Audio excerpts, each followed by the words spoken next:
एक आदमी ने बुद्ध से पूछा, ईश्वर है? बुद्ध ने कहा नहीं। उसी दिन दूसरे आदमी ने पूछा, ईश्वर है? बुद्ध ने कहा निश्चय ही।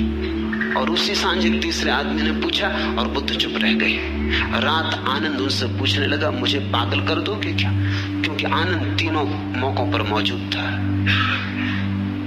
उसने कहा कि मैं आज सो ना सकूंगा, आप मुझे समझा दें, ये बात निपटारे कर दें, ईश्वर है या नहीं? सुबह आपने कहा नहीं है, मैंने कहा चलो ठीक, कोई बात नहीं, उत्तर एक साफ हो गया। दोपहर होते होते आप बदल गए, कहने लगे है। सांझ चुप रह गए। बुद्ध ने कहा, उनमें से कोई भी उत्तर तेरे लिए नहीं दिया था, तूने लिया क्यों? ऐसे बीच बीच में झपटोगे, झंझट में पड़ोगे। जो मेरे पास आया था पहले से ही भाव लिए कि ईश्वर नहीं है, उससे मैंने कहा है। उसे उसके स्थिति से हटाना जरूरी था। वो नास्तिक था, उसकी नास्तिकता को डमाडोल करना जरूरी था। उसकी यात्रा बंद हो गई थी। वो मान के ही बैठ गया था कि ईश्वर नहीं, बिना जाने मानकर बैठ गया था ईश्वर नहीं, बिना कहीं गए मानकर बैठ गया था कि ईश्वर नहीं। उसको धक्का देना जरूरी था, उसकी जड़ों को हिलाना जरूरी था, उसे राह पर लगाना जरूरी था। तो मैंने कहा कि ईश्वर ईश्वर है।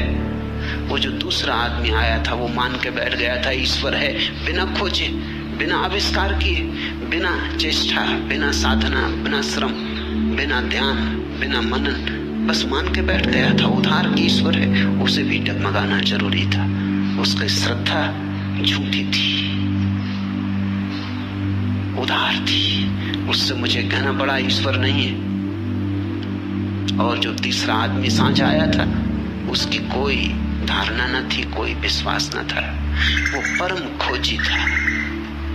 उससे कुछ भी कहना खतरनाक है, कोई भी धारणा उसके भीतर डालनी, उसके मन को विकृत करना। इसलिए मैं चुप रह गया।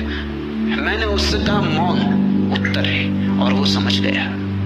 और बुद्ध ने कहा कुछ घोड़े होते हैं उनको मारो तो बामुश्किल चलते हैं, कुछ घोड़े होते हैं उनको सिर्फ घोड़ा फटकारो चलने लगते हैं, कुछ घोड़े होते हैं सिर्फ घोड़ा देख लेते हैं, फटकारने की जरूरत नहीं पड़ती और चलते हैं। और ऐसे भी कुछ कुलीन घोड़े होते हैं कि घोड़े की छाया भी काफी है। वो जो तीसरा था उसको घोड़े की छाया काफी थी, शब्द की जरूरत न थी, शब्द का घोड़ा चलाना आवश्यक न था, मौन रह जाना। उसने मुझे देख लिया, बात उसके समझ में आ गई, कह दिया मैंने जो कहना था सुन लिया, उसने जो सुनना था। और शब्द बीच आया नहीं, सिद्धांत बीच में आए नहीं, भाषा का उपयोग नहीं हुआ, हृदय से हृदय मिल गए और साथ साथ हम हो लिए। वो भी समझ गया, मैं भी समझ गया कि वो समझ गया है। तुम इन तीनों में से कुछ भी उत्तर आनंद मत ले लेना, तुम्हें कोई भी उत्तर दिया नहीं गया है।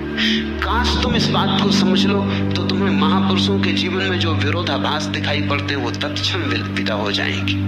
तब तुम्हें महावीर, बुद्ध, कृष्ण, राम, मोहम्मद, जरथुस्त्र, जीसस में कोई विरोधाभास दिखाई ना पड़ेगा। अलग अलग शिष्यों की अलग अलग जरूरतें थी, अलग अलग रोगियों के लिए अलग अलग औषधि है।